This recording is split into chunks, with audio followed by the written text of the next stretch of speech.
Ry havako malala ao amin'ny Tompo, ho aminareo anie ny fahasoavany Jesoa Kristy ilay Tompo sy mpamonjy atsika. Amen.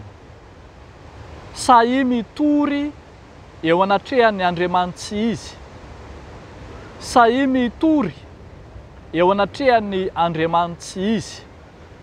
Zany no lohahevitra ampanjintsika indray anio araka ny mofinaina voalahatra ao amin'ny bokin'ny Asan'ny Apôstôly toko 7:10, ny 9:40 hatramin'ny 1:30. Sahy mitory eo anatrehan'ny Andriamanitsy izy.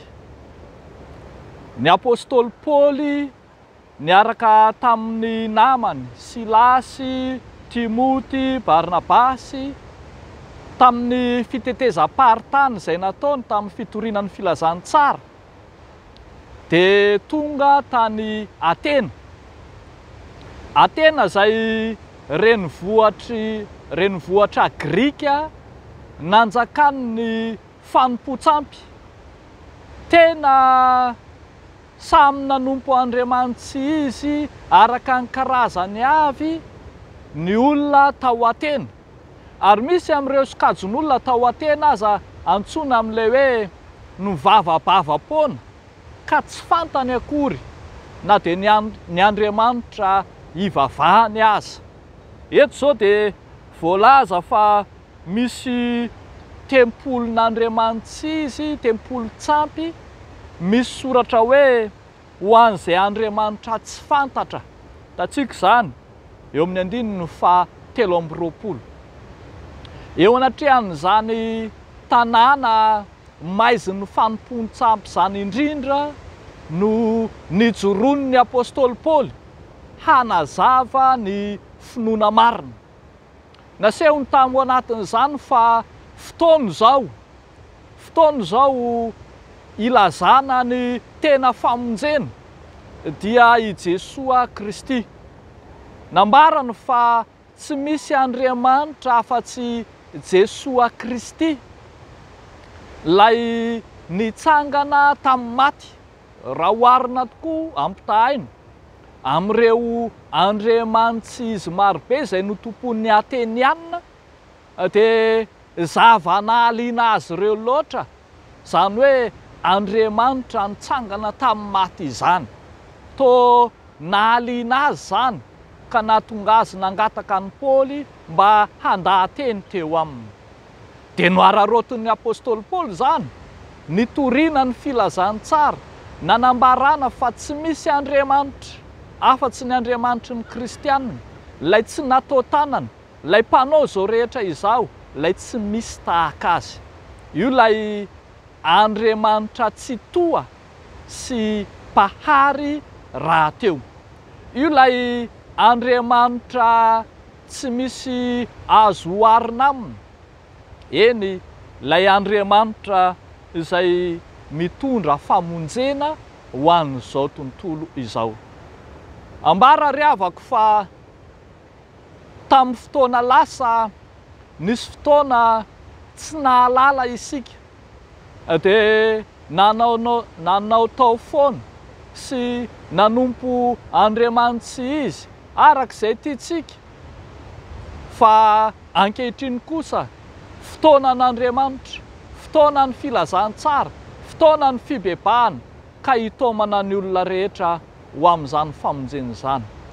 Mba hahatanteraka izany indrindra ary, dia antsoina ny mpitory filazantsara rehetra, antsoina ny kristianina rehetra hiara entana, tsy homenatra ny filazantsara, tsy homenatra ny finoana, hanana fahasahinan-ambara, hijoro indrindra eo anatrehan'izay rehetra mety ho fahasamihafana amin'ny Andriamanitra izay tompony.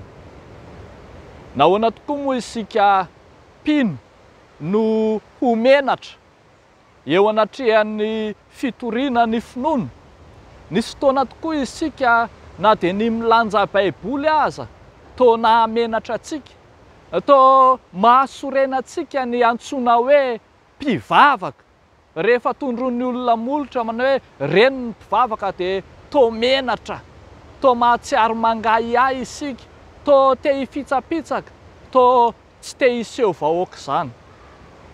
Nahoana no menatra isika eo anatrehan'ny fampitoviana ny zava-misy izay hiazakazahana izao tontolo izao? Ny jentilisa tsy menatra manaparika izay ataony, izay inony. Izao tontolo izao tsy menatra milaza ny maha-jentilisa azy, ny maha tsy mino an'Andriamanitra azy, ny mahafikambanana samy hafa azy. Fa isika kristianina matetika tsy samy ijoro, tsy sahy mifanandrina eo anatrehan'ny izay finoana marina izany. Izany indrindra no iantson'ny tenin'Andriamanitra antsika. Tahaka an'izay nataon'ny apôstôly Paoly, ka na eo anatrehan'izay fitsarana mety hitsara sy manam-pahefana tahaka ny Areopago azy, dia tsy menatra izy nanambara ny finoany. Jesosy Kristy koa anie ry havako, efa niteny fa raha menatra ny Tompo ianao, izy kosa ho menatra anao. Ary izany no itenenan'ny apôstôly Paoly manao hoe tsy menatra ny filazantsara aho, fa fantatro izay inoko. Ndao ary ry havako malala, ambarao, torio, zarao amin'ny fomba rehetra, eny amin'izay azonao atao ny anambara an'Andriamanitra eo anatrehan'ny tsy finoan'ny hafa, eo anatrehan'izay rehetra mety ho fahaverezana izao tontolo izao, no ilananao anambara ny finoana marina.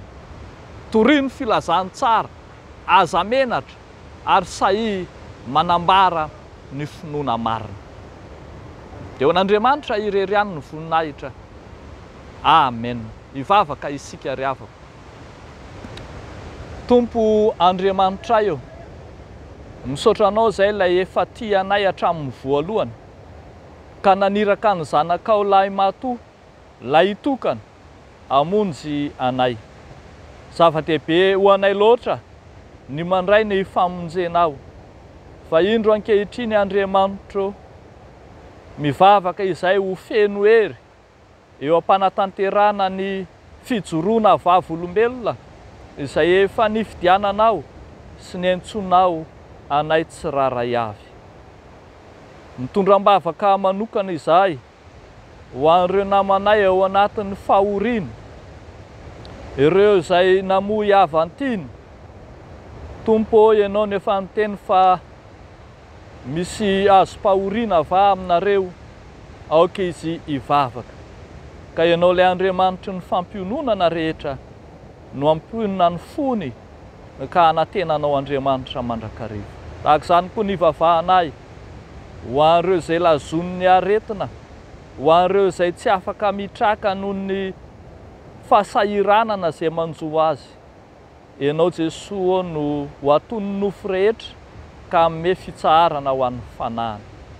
Dia amin'ny anaran'i Jesosy Kristy Tomponay, no anaovanay izany vavaka izany, misaotra Tompo. Amen.